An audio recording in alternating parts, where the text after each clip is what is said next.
Saudara, 3 mobil polisi dari Satreskrim Polres Metro Depok dirusak. Satu diantaranya dibakar massa saat menangkap seorang pelaku penyerobotan lahan dan pemilik airsoft gun.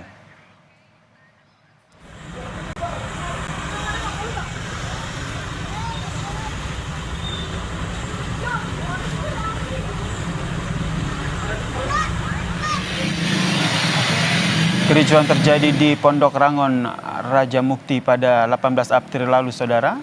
Saat Satreskrim Polres Metro Depok hendak menangkap TS, terlapor kasus penyerobotan lahan dan kepemilikan senjata jenis airsoft gun, saudara. Polisi menjemput paksa TS lantaran mangkir dari 2 kali pemanggilan atas 2 laporan polisi. Namun saat polisi hendak membawa TS, massa menyegat mobil. Dan dari 4 mobil polisi, 1 yang membawa TS berhasil keluar setelah dipalang massa. Namun 3 mobil lainnya dirusak dan dibakar massa. Tidak ada korban luka dalam peristiwa ini. TS ditahan beserta dengan barang bukti airsoft gun miliknya. Hingga kini belum ada pelaku pembakaran yang ditahan.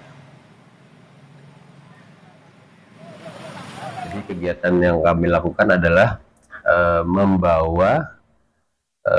melaksanakan perintah membawa tersangka dan saksi terhadap seseorang yang pada waktu itu diketahui berada di